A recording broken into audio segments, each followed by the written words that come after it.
அனைவருக்கும் வணக்கம். நான் தான் உங்களுக்கு உதயா. பாஜக மாநில தலைவர் அண்ணன் நயினார் நாகேந்திரன் அவர்கள் முதல்வர் விஜய் அவர்களுடைய குடும்பத்தை பற்றி ஒரு தவறான பேச்சு பேசியிருக்காங்க. அது உண்மையிலே சரியா? அந்த வார்த்தைகள் பேசலாமா? ஏன்னா நீங்களாம் உண்மையில் ஒரு அரசியல் தலைவர் தானே. இன்றைக்கி ஒரு தேசிய கட்சியுடைய மாநிலத்தில் நீங்கள் ஒரு தலைவராக இருக்கிறீங்க, அந்த கட்சிக்கு தலைவராக இருக்கிறீங்க. நீங்கள் அந்த கட்சியை எப்படி வழிநடத்தி கொண்டு போகணும், உங்களுக்கு அந்த பொறுப்பு இருக்கா? சொல்லுங்கள்.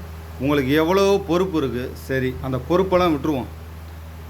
முதல்வர் விஜய் அவர்களுக்கும் உங்களுக்கு என்ன தான் பிரச்சனை? ஏற்கனவே ஒரு தடவை இப்படி தான் அவரை சர்ச்சை பேச்சு பேசுனீங்க. இப்போ அவர் எப்போவோ அசம்பிளில் அவர் பேசின ஓகே, ஒரு 2 மாதத்துக்கு முன்னாடி, 1 மாதத்துக்கு முன்னாடியோட எங்கே உங்கள் அப்பா காணா, உங்கள் அப்பா இங்கே இருப்பார்னு சொன்னாங்கன்னா அவங்க பேசினார், உண்மைதான். ஆனால் அவர் புண்படுத்துவடியாக இல்லை, அது ஒரு ஜாலியாக, அது எதுக்காக பேசுனாலும் ஸ்டாலின் ஐயா தோற்று போயிட்டார், சட்டசபைக்கெலாம் வர முடியல, அவ்வளோதான். அதுக்காக எங்கே இங்கே இருப்போம்னு சொன்னால் காணாமனு பேசினாங்க. அதுக்கு நீங்கள் கண்டிச்சிருக்கலாம். இப்படி பேசின தவறு, அப்படி பேசக்கூடாது, அரசியல் நாகரிகம் இல்லாமல் இப்படிலாம் பேசக்கூடாது, மக்கள் பார்த்துக்கிருக்கா, அடுத்த டைம் இந்த மாதிரி திருத்திக்கிறங்க நீங்கள் சொல்லியிருந்தீங்கன்னா உண்மையிலே உங்கள் பேச்சு எடுபட்டுருக்கும். அதை விட்டுவிட்டு உங்கள் அப்பாவை காணாமல் நீங்கள் தேடினா இங்கே தேடினா கிடைக்காது, நீங்கள் போய் உங்கள் அம்மாட்ட கேட்கணும் அப்படின்னா அதெல்லாம் என்ன ஒரு வார்த்தைனே? இதெல்லாம் தவறு இல்லை கேட்குறேன். உங்கள் பேச்சை பொது வழியில் பார்த்துக்கிட்டு தானே இருக்காங்க.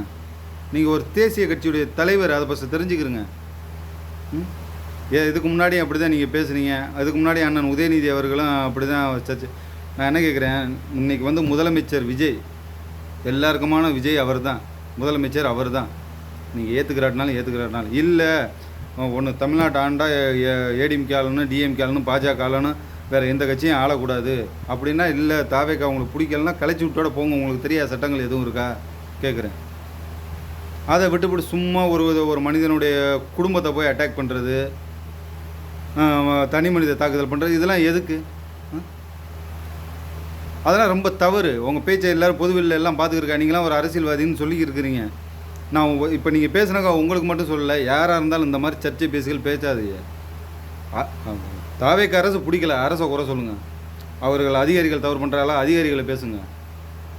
அதெல்லாம் விட்டுறது. சும்மா என்னமோ விஜய் விஜய் விஜய் விஜய் நீங்கள் பேசி தான் அவர் நீங்கள் முதலமைச்சர் ஆகிவிட்டார். அது தெரியுமா? சொல்லப்போனால் அவர் பேசவே இல்லை. எங்கே அவரை பேச விட்டாங்க? எத்தனை தொகுதி போய் பேச விட்டாங்க? சும்மா ஆகுனா அவருடைய பர்சனல், அவர் குடும்பத்தை பாருன்னு சொல்கிறது ஒரு சைடு, இன்னொன்று அவங்க அம்மா அப்பா பாருங்கிறது, இதெல்லாம் என்ன ஒரு வார்த்தைகள்? தவறு இல்லை. எல்லாருக்குமே குடும்பம் இருக்குது. யாரும் தவறாலாம் பேசக்கூடாது குடும்பத்தை. இனிமேலாவது தமிழ்நாட்டு அரசியலாக மாறட்டும். சர்ச்சையான பேச்சுகள் வேண்டாம். நன்றி, வணக்கம்.